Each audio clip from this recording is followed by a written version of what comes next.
On the sixth day of Christmas, my true love gave to me 6 geese a laying, 5 golden rings, 4 calling birds, 3 French hens, 2 turtle doves, and a partridge in a pear tree.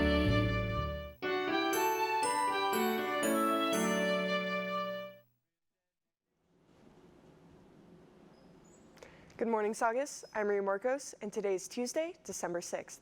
And I'm Matt Hollenbaugh. This is SNN. Tomorrow marks the 80th anniversary of the bombing of Pearl Harbor. Here's Sean Pacheco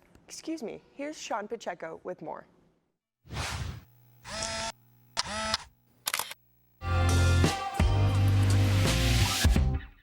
Until 9/11, the bombing of Pearl Harbor on December 7, 1941, was the most devastating attack on American land in history. It ended a period of official American isolation and fully brought the U.S. military into World War II, changing the landscape of the war and history as we know it. In the early morning of December 7th, Japan's first air fleet, including 6 aircraft carriers, assembled off the coast of Hawaii. The first wave of Japanese aircraft to attack Pearl Harbor, led by Commander Mitsuo Fuchida, consisted of 100 dive bombers, 40 torpedo bombers, and 43 fighter aircraft. They were initially picked up on American radar while en route to attack, but they were believed to be a returning U.S. bomber squadron instead of an attack force. At 7:43 a.m., Fuchida gave the order to begin the attack. About 2 hours later, a second wave consisting of 132 dive bombers and 36 fighters would continue the attack. A third wave was planned but never launched. Their main targets were the 8 battleships present in the harbor, as well as the Hickam airfields and Marine barracks. Many personnel were still asleep or had only just awoken, and were consequently caught off guard. As a result, the initial chaos of the attack was amplified by its complete surprise. Barely any U.S. aircraft were able to get airborne, and few anti-air weapons were able to be manned. The attack left 2,403 Americans dead, 68 of whom were civilians. A further 1,178 were wounded. Out of 19 ships attacked, 6 were sunk, including 4 battleships. Famously, the USS Arizona had its ammunition storage ignited by a bomb, ripping it apart immediately. On the other hand, the USS Oklahoma was left capsized for several days by air-launched torpedoes. 188 aircraft, mostly from Hickam Airfield, were destroyed as well. Japan suffered relatively light casualties, only suffering 65 losses from 29 downed aircraft. Japan had launched the attack anticipating disarray and panic from America. Instead, they were met with anger and resolve. FDR declared war on Japan the day after the attack, and men registered to join the military in droves. Almost every ship that was sunk was raised and repaired within months before being sent into combat. Japan had intended to prevent the U.S. from becoming a threat, but instead it only created its greatest one. The USS Arizona was the only ship not to be raised from the harbor after sinking during the attack. Instead, it has been left as a memorial to those who died defending the harbor on that fateful day, as well as those who would die later on during the war. A memorial to pay respects has been built over the warship, which still leaks oil from her hold to this day.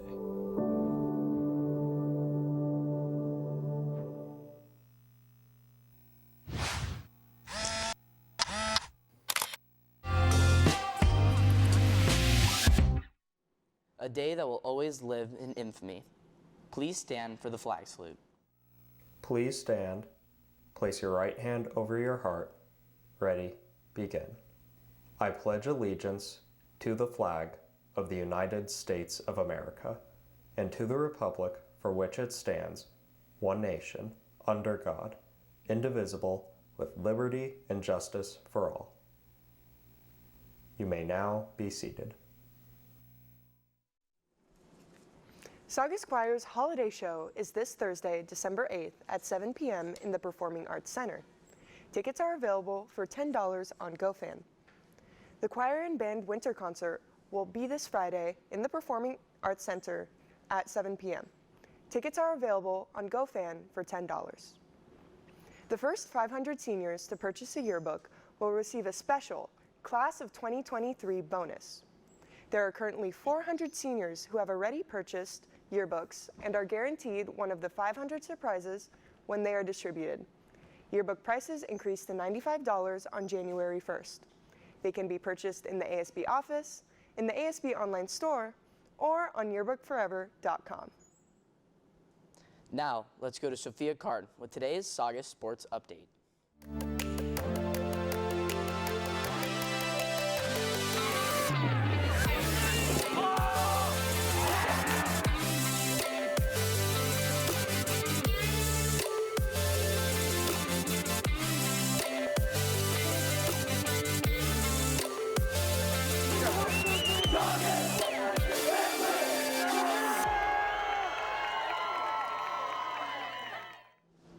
Thanks, Matt. Good morning, Saugus. I'm Sophia Card with today's Saugus Sports Update.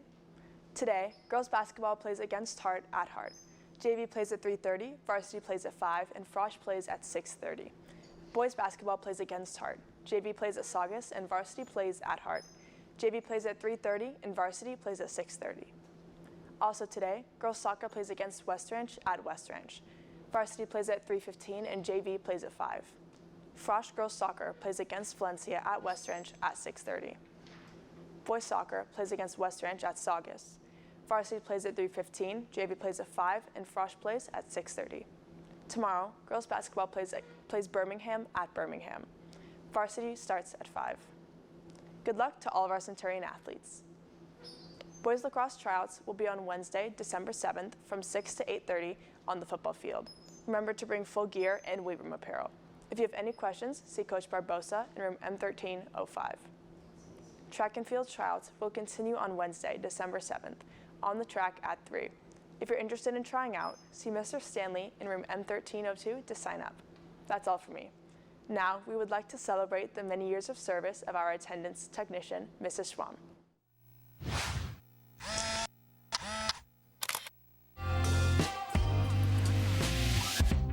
My name is Jennifer Perez, and I am the attendance tech at Saugus High School. Doreen and I have worked together these past 5 years.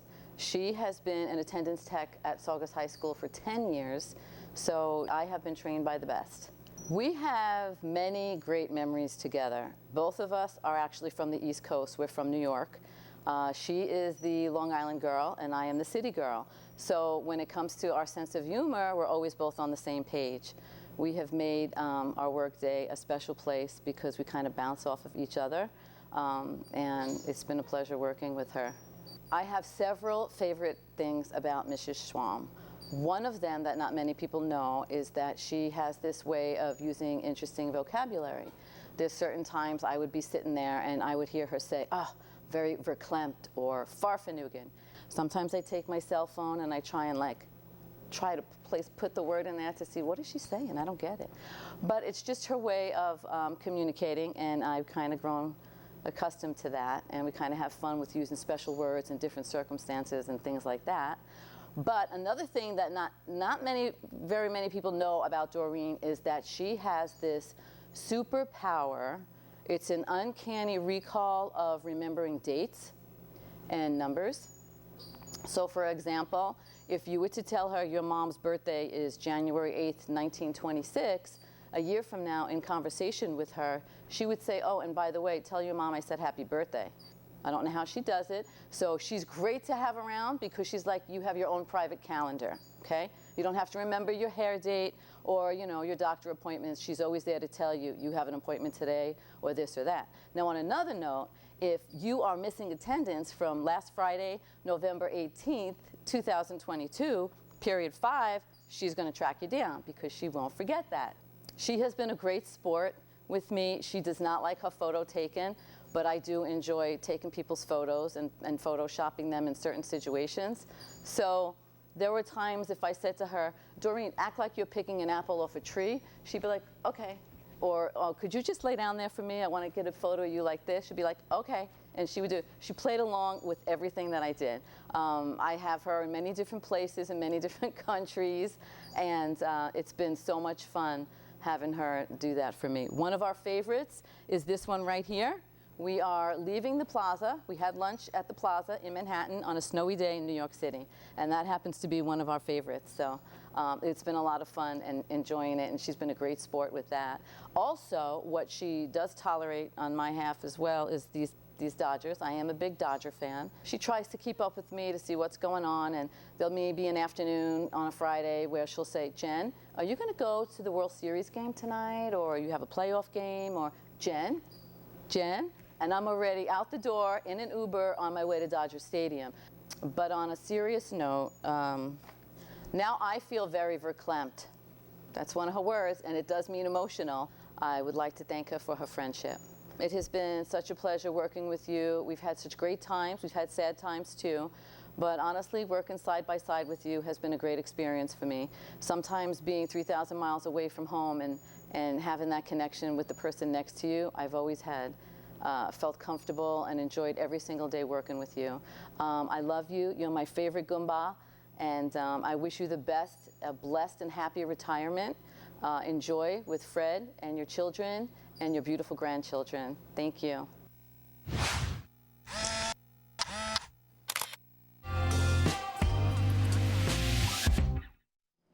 Thank you, Mrs. Shwamb, for everything you have done for Saugus.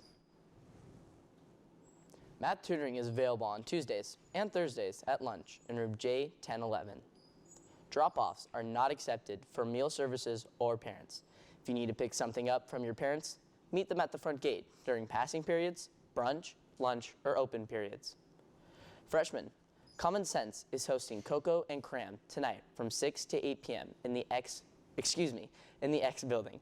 Cocoa and Cram provides sessions with teachers and student mentors for guidance and advice on upcoming finals.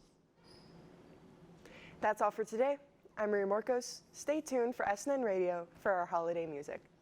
And I'm Matt Hollenbaugh. Don't forget that tomorrow is a late start Wednesday, as well as the last student help day of the semester for all subjects. Have a great day, and we will see you on Thursday.